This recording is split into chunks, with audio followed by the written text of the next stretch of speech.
Hey, my name's James Nicholson, and in this video we're going to talk about how to find some rent-to-rent deals to start your investment journey. Now, rent-to-rent is a great strategy. It's a high cash flow strategy, and it allows you to control the property but not actually own it. Then you can build a pot of cash up to buy your own properties in the future. Now, before we jump into that, this channel is absolutely going crazy at the moment. Thank you to every single one of you that invests your time in viewing this channel. We've got 3,000 subscribers at the time of recording this, and we're on a journey to get to 5,000. I really want you to help me get there if you can. So take that finger of power and smash that subscribe button and hit the bell notification. I'll give you 2 seconds to do that. Now, we're also getting 50,000 views every single month, and we want to get that to 100,000 views as quickly as we can. So please also like the video. That will take you 2 seconds as well. Smash the like button. It will turn blue. Then you can be certain that you've helped us out. So let's talk about rent-to-rent properties and how you can find those properties to grow your portfolio. So the first thing you need to do is to research and make sure that you're buying, or not buying, you're renting the right property that's going to be good for rentals in the future. And so the research that you want to do is, when you're starting out, I think it's best to get somewhere within an hour of where you live. Now I'm more experienced. I do have properties in Dorking. I have properties in Hastings, which is about an hour for me. I also have them in Doncaster, which is 4 hours, so like a whole day there and back basically. But I didn't do that first. I started in Dorking, where I live. But if you can get somewhere within an hour, then that's a good thing. So next you need to check demand. So in the research thing, you need to look at a town and say, let's just say, for argument's sake, we're going to mostly be looking as if we're going to run this as an HMO, which is a house of multiple occupancy. So that's where we're going to rent a property from someone, and then we're going to rent out on a room-by-room basis, right? So we need to check demand is good. So let's look at a town that's fairly near me, which is called Crawley. You might not have heard of Crawley, but I'm sure you've heard of Gatwick, right? So a lot of Gatwick people will live in this area. So what we want to do is we want to see that this kind of matches. So is there properties for rent? That's a good sign. If people are renting out rooms on a room-by-room basis, that means people are obviously interested in that in the area. And so we can see in Crawley there are 66 rooms to rent at the moment, right? Now, what's also really powerful with this site is when someone's looking, they create an advert and they sell themselves, right? So let's have a look. Who wants a room? Wow. Okay. This is crazy. You don't often see it this way around, right? 189 people want a room. 189. And there are only 66 rooms available. Do you think that it's probably going to be quite impactful to have a business in that area? Wow, where you rent out rooms on a room-by-room basis? I think so. There are more people than rooms, right? Let's just see some of the people that will look here and see how much they're willing to pay. So this guy is willing to pay 700, 850, 500, 700, 550. And so it really depends on the type of room that you've got and how much you can get here. This person's looking for a single room, 750, 600, 450. So there's all different amounts. But what do people charge for rooms in that area? Now, people are charging 640, so that's probably below the amount. So that gives you a double room with your own bathroom. A large double room is 650. Single room, that's going to be quite small, obviously, it's just 350. So there's all different prices here that fit those people's budgets as well. So this is going to be dependent on the quality that you make that room. If you put like in a decent internet, which I would definitely advise in this day and age, that's going to get you more rent. If it's just been recently decorated, that's going to get you more rent. Let's see what the highest price or the lowest price. Someone will say some silly price here. That's 190 to 390. Let's exclude that. 350 seems to be the cheapest here. I mean, that room there would give me nightmares. So that's why it's only 350. Very, very, very small little room there, single bed. So yeah, that might work for someone for a short time. But yeah, some people are happy with that, right? They just want the cheapest room. A lot of them are going over 400. I mean, look, this is only getting 400 quid, 450, because it's really dated. Look, old wallpaper, old curtains, like it's not in good condition. And so let's look at the more expensive end, and we'll see. If you want to be in the more expensive end, then you're probably like, so that's for a whole flat. Let's have a look where you're just getting a room. We won't go with that one with the video. Let's go for this one here.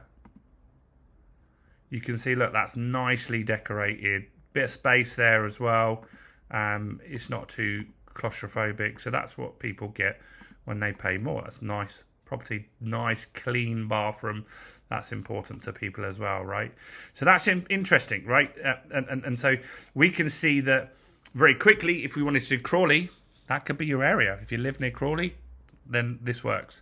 So next step is to get a list of people that potentially maybe, well, next step is deals, right? We need some deals to be able to get this to work. And so what you can do, HMO list, let's see, Milton Keynes. And so the councils legally have to put all the people that own an HMO, house of multiple occupancy, they're already licensed, they're already running, they put all their details online, and so you can grab a copy of that list through the council, right? And most places have these lists online, public register for houses of multiple occupancy, and so you can accept. And so what you can do is you can find someone that's running an HMO already. I'm not going to open up the Excel file because it will have people. Well, actually, let's do it. Let's have a look.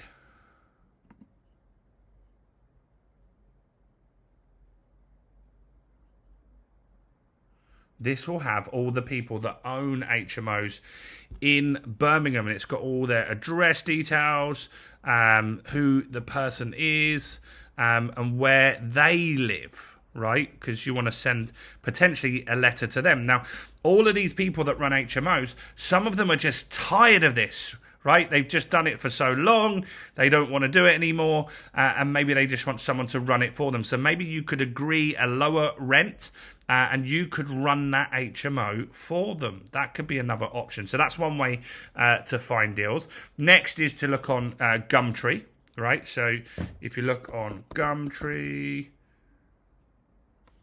and then you can go property, house to rent in Crawley. Now you can see all of these different houses that are for rent, right? And so then you can contact these people.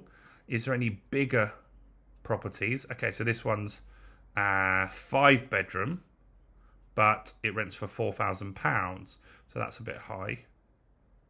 3-bedroom, it's a little bit high as well, but maybe you look at these and maybe they've got a separate living room or dining room that you can turn into an additional bedroom. Now, you know from this already that in that area, if you make it nice, it can rent for nearly £900. So you can contact these people and just see, look, what does this need to be? They want to get it for 1,900, but it doesn't mean they get 1,900. They might actually rent it out if you guarantee the rent for a year for 1,400 or 1,500, because you take all the hassle out of it. You take on the maintenance and all of that kind of stuff.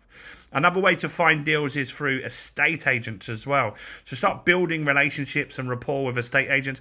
Initially, when you approach them, they might not be interested in this kind of deal where you rent it and rent it on. They might need a bit of education around that, which is fine, but it takes time. Build those relationships. Once you get one deal on this, you can get other deals as well.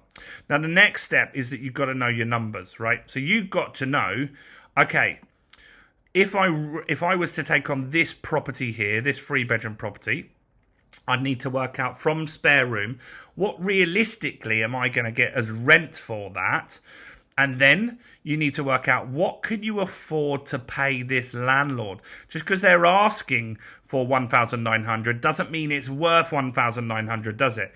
It might, for you, only be worth 1,500, and you need to offer a lower amount to get this deal to work up for you. So the next step 3, is to make sure that you get your numbers nailed on this, because when you know the numbers, that's really going to make a big difference to making this deal work or not work even. And then last step 4, and the most important step, is to make this legal. Get a property solicitor to draw up a contract for you to say that you have permission to rent this out on a room by room basis. If you don't do that, you might come up with legal obstacles in the future. It's also important, if this landlord has a mortgage, which a lot don't, but some do, a lot don't. If you check with the landlord, he needs to get permission to be able to rent it out on a room by room basis. It's not particularly difficult, but it is something that you need to check has happened, because if you start getting tenants in there and they have an inspection from the mortgage company, which is very rare, but if you did have something like that and you haven't got permission, then you're in a world of pain. Suddenly you're going to have to get rid of these people. The other thing for compliance as well is some areas allow HMOs, some don't. So this is why this landlord list is really good, because these people have got licenses. So if you've got a deal from them, you know they're licensed, which is really, really important. And then you can make sure that you take that deal on and it's legal. There's something called Section 4, Article 4, sorry. You need to make sure that is it legal to do that. You can just call the council in a town and just check, is it legal to run an HMO in that town? They'll tell you very, very quickly. So that's it. That's how you're going to find deals. That's how you're going to do your research. I hope you found that useful. Do smash the like button, guys. Remember, we're trying to get to 100,000 views a month now. Please subscribe. Help us get us to 5,000 subscribers. Check out all the other content on my channel, including the video, which will be somewhere around here, I think, because I'm in a different spot. So that's it from me. I'm James Nicholson. Go and check out all my other content. Thanks for watching. Bye for now.